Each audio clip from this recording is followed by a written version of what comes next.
Hello and welcome to another episode of An Imperfect Leader, Leadership in After Action, a series where leaders look back at decisions they've made and consider a series of questions. I'm Peter Stiepelman, I'm your host, and I'm an imperfect leader. I spent more than 20 years teaching and leading, first in the Oakland Public Schools in Oakland, California, and then in the Midwest, Missouri to be exact, where I was a teacher and principal and assistant superintendent and then the superintendent of the fourth largest district in the state. I'm constantly striving to learn from my experiences and from the experiences of other leaders. The aim of this podcast is to lift the learning and lift the imperfect leaders up. That way, when you hear the term imperfect, you'll see strength. Strength from the candor needed to recognize imperfection as a real advantage. Let's get started. This is the first time I've talked before an episode begins. I'm not sure I'll do this moving forward, but it's important because at some point my guest will reference Austin's butterfly. I cut that part out of our conversation mostly because I started rambling about the child named Austin from Ron Berger's book, An Ethic of Excellence. We talk about the book in our conversation, so I won't tell you about it now, but I cut out Austin and the resilience he demonstrated by drawing a tiger swallow butterfly over and over again. So when you hear my guest, Shari, mention the butterfly, imagine the persistence Austin showed and his determination. Okay, let's get started. Today on An Imperfect Leader, we've invited Dr. Shari Camhi to join us. Dr. Camhi has been the superintendent of the Baldwin Union Free School District since 2014 and is currently the president of AASA, the School Superintendent Association. Dr. Camhi is known for being innovative and for being a human-centered leader, always putting people first. And she's been recognized by Ed Week as a leader to learn from, as well as a superintendent to watch by the National School Public Relations Association. Shari Camhi, welcome to An Imperfect Leader.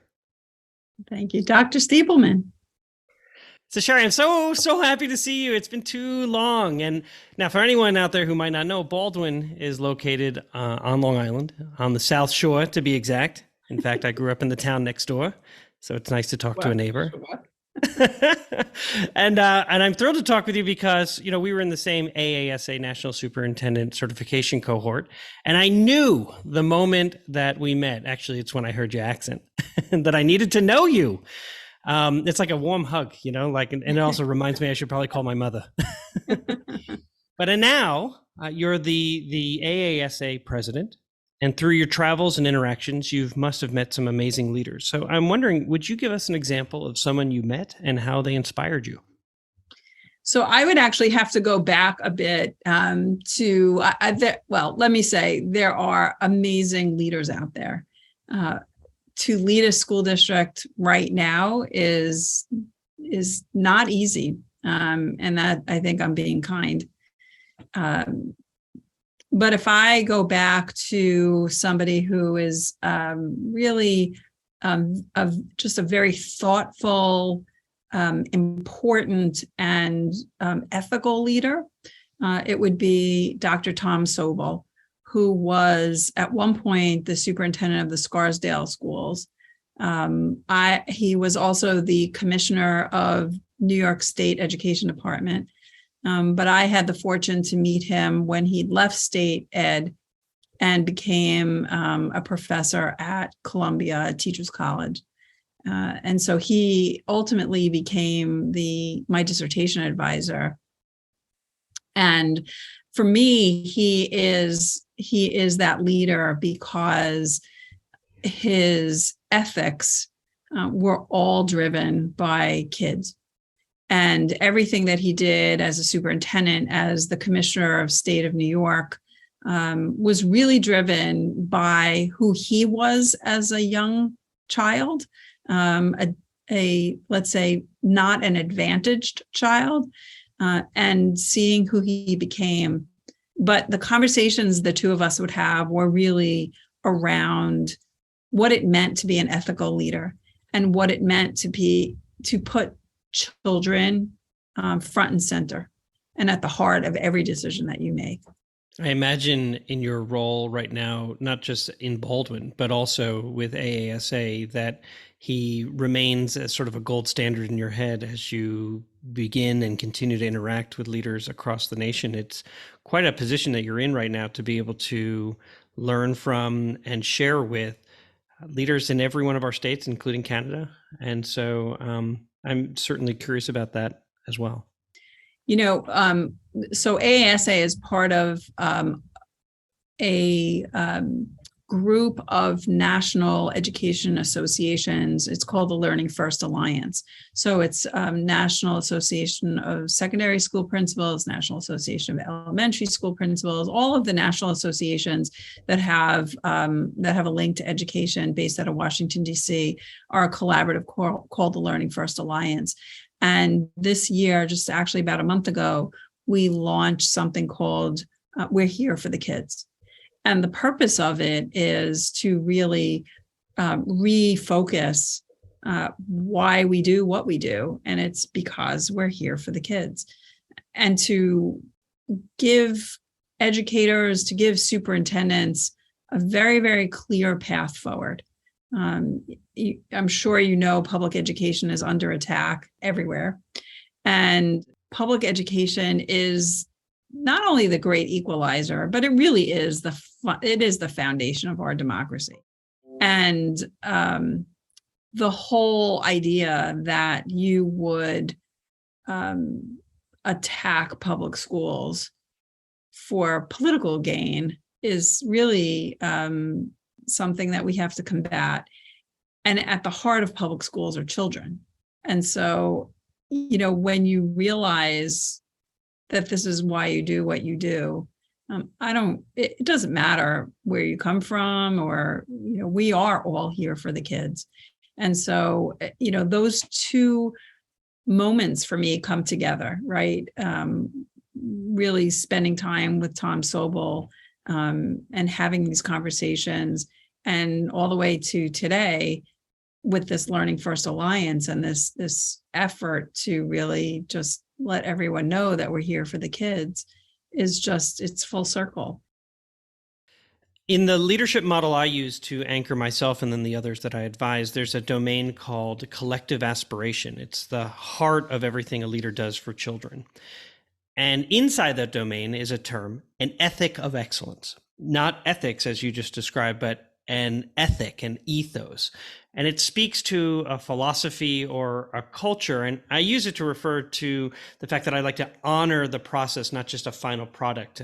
Actually, when I learned this concept, and it was after reading Ron Berger's book, An Ethic of Excellence, I shifted my own approach when visiting school buildings. I wanted to honor the process. I wanted to see on bulletin boards, not just the final product, but the process learners followed. All the stages and examples of resiliency, all alongside that beautiful final product.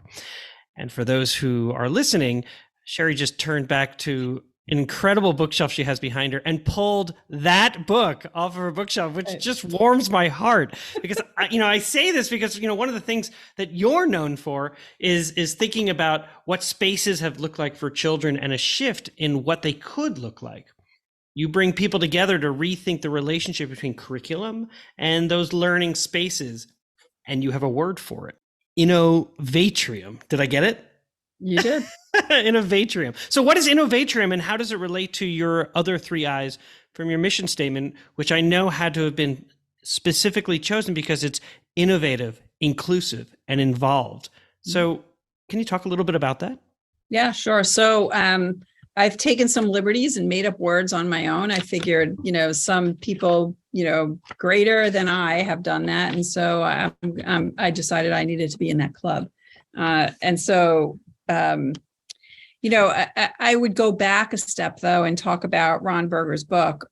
In my opinion, probably the best education book ever written. And that is because it paints a picture, a very, very visual picture of what learning can look like. Remembering that most of us went through school, and school was about a teacher delivering information and students receiving that information and then being tested on that information. And it is so hard to think about what's possible in learning and in our schools when you've never experienced anything other than that. And most educators were students, K through 12, and then they were college students, and then they were teachers. Most educators have not worked in the other world of work, right? They've not been engineers or architects or doctors or lawyers or plumbers or engineers. And so to think about how learning could be different is a mind-bending activity. And I think an ethic of excellence really speaks to how can learning look different and feel different and provide a different experience for young people and for educators. So for me, it's an outstanding book. And I've had all my administrators read this book, and it is the first book that every new teacher in our new teacher cohort reads when they become a teacher in Baldwin. When we talk about the experience and what that experience could be, when you put young people in rows and columns of really, really hard chairs and hard desks, and you give them a really cool book to read, you have to actually wonder how those two things go together. When you go home, do you sit in a really, really hard chair at a really hard desk and cuddle up and read your book, or do you find comfortable chairs to read? And so this whole idea of creating redesigned learning spaces is both about creating comfortable, safe environments, but it's also about creating physical environments that mirror the future world of work for young people.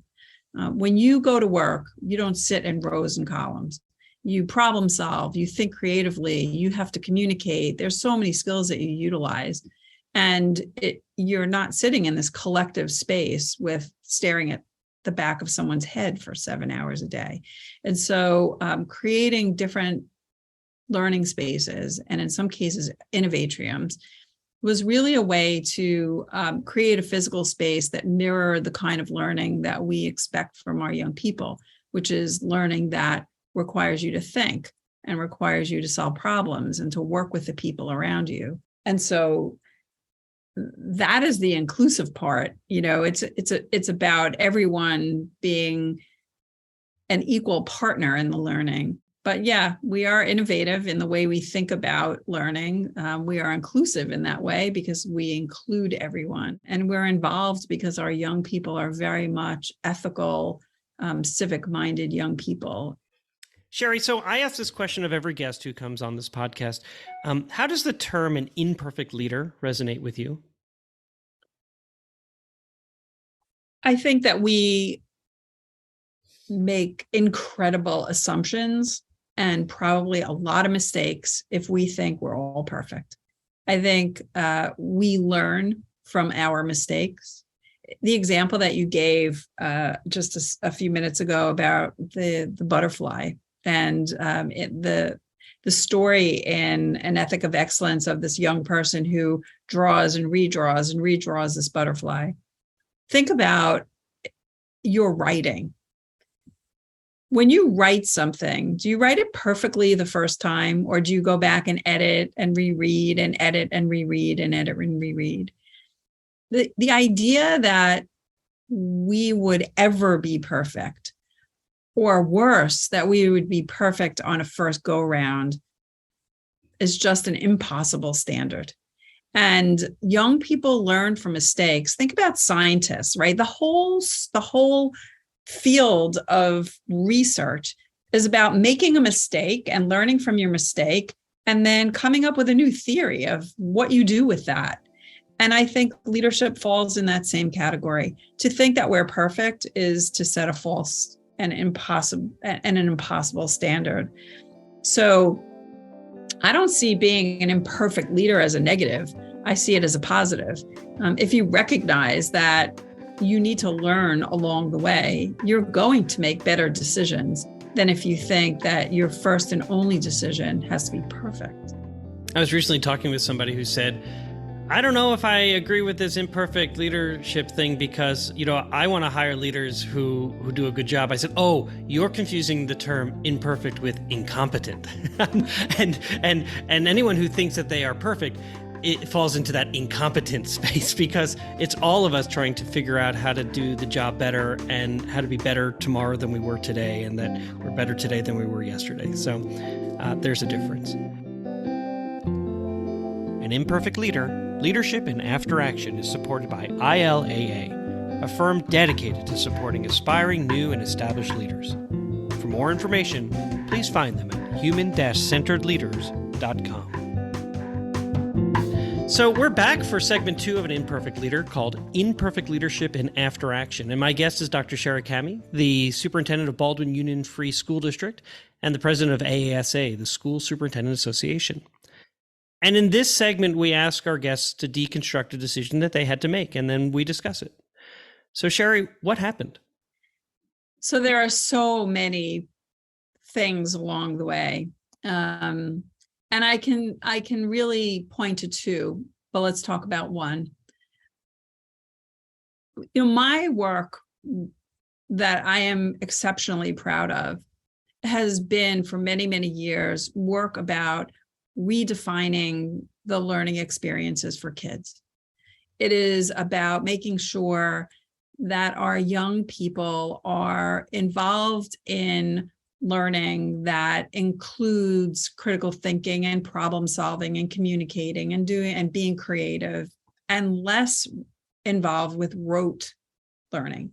It doesn't mean that I don't believe that direct instruction in some cases is necessary or good instruction. I think that's the case. But the majority of time needs to be spent allowing young people to be involved, to get in deep, to get dirty with their learning. And that's a paradigm shift for adults, not only for teachers and other administrators, but it's a paradigm shift for parents. And it can be very scary in a community when you start talking about doing things differently. And so I can think of one particular instance, and when I say instance, I don't say a moment in time, I mean a particular place, that we were really pushing forward with less testing and more performance-based assessments, less choose A, B, C, or D, and more, here's a problem, solve the problem and tell us how you got there and why. And can you think of other ways that you may have gone about this?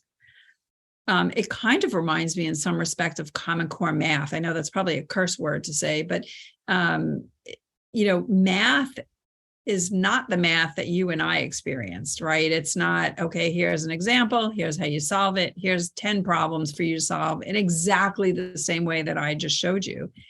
And parents know how to help their kids in that math. They know how to help their kids when they're learning social studies and questions 1 through 10 follow paragraphs 1 through 10 to find the answer. Parents get really frustrated when they can't help their kids.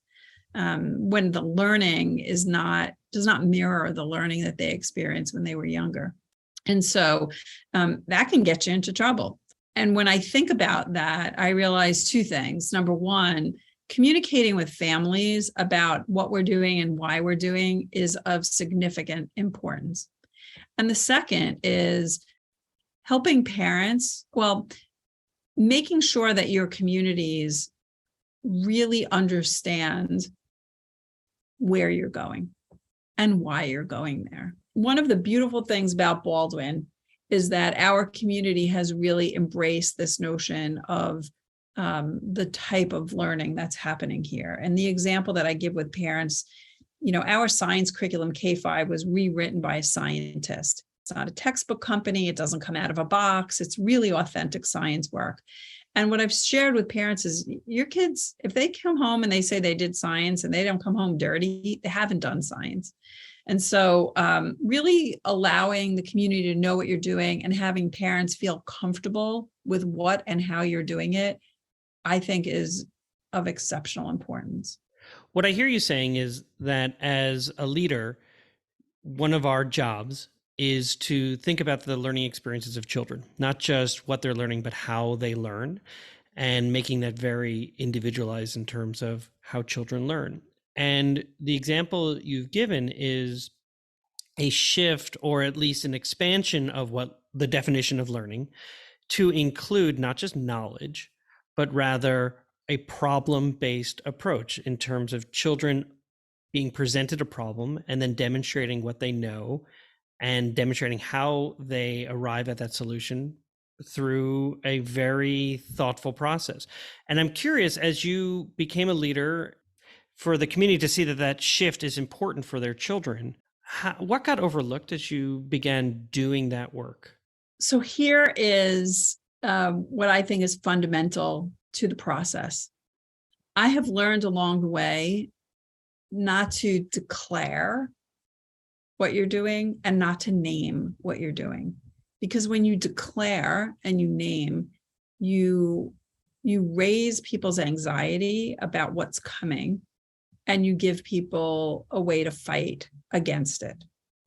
Instead, what I've found works is doing the work and having your students, your young children, your kids come home so excited about what's happening that parents are excited about what's happening and your community is excited about what's happening.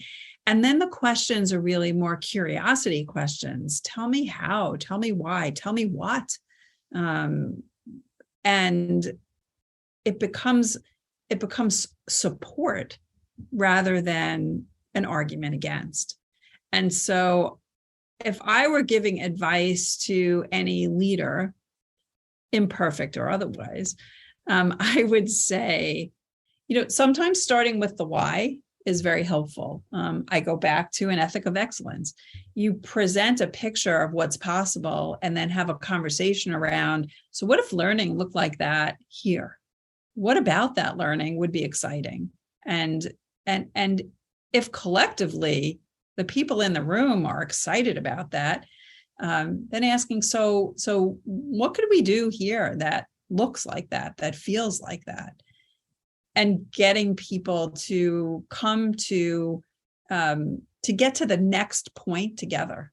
To me, leadership is about presenting an opportunity for others to see the possibilities and then carving the path that allows the system to get there. It sounds like you had a very personal experience with it was important to note that it can't be a declaration. So if you were to step back, that had to have been a lesson learned in terms of a fairly frustrating moment in time. And I wonder if you feel comfortable sharing just an example about, something that you could have done differently. I mean, I think we could all come up with 100 of those, right? Sure. I mean, okay, we're going to phonics-based literacy. We're going to whole language literacy. We're going to Common Core. I mean, there are so many of those that we can all point to. I learned who I was as a learner in my doctoral program. And because it was a doctoral program, they talked about constructivist learning and inquiry-based learning and problem-based learning. I'm so careful not to use any of that terminology. Because when you use, even if it's the best way to learn, if you say, you know what, we're going to model constructivist-based learning, nobody knows what you're talking about. And that scares people. And the minute no one knows what you're talking about and you've scared people, you have set yourself back a million paces. Technology, I mean, I came through technology. That was my path forward. And there's English, there's Spanish, there's French, there's all these languages, and technology is its own language. I could have a conversation with you throwing all of that technology language out there. You will not know a bit of what I'm talking about, but you will be so intimidated by the language that you will either get on board because you don't want people to know what I'm talking about, or you will fight against me because you don't know what I'm talking about. And so there are so many examples that I can give you, but they all point to the same thing. They all point to that declaration and naming something. Yeah, you're really speaking to the power of language. You could say we're going to do project-based learning, or you could say, I don't want learning to be limited to the four walls of the classroom. And then people go like, oh, I want to know more about that. I imagine that would be something that say, I want your kid to get dirty doing science. That's even better. Right? Because then there's a shared image of my kid is doing something, not just learning about dissecting a frog on an iPad, but rather dissecting the frog. Right. And you haven't called it project-based learning, and you haven't called it inquiry-based learning.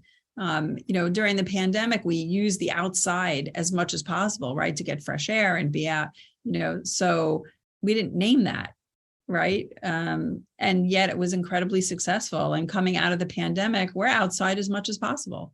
So the last question of the series of questions is, so in the end, what was something that was good that came out of the work? And I'm curious, how would you define from the very beginning of recognizing that a declaration is sort of dead on arrival when you're working and talking about innovation, and then certainly what you have learned through that? So what was good that came out of that work? There is so much good that's come out of this work. So when people ask me, what's your vision? There's another one, like declare your vision. What's your vision? I think my description of that is really very simple.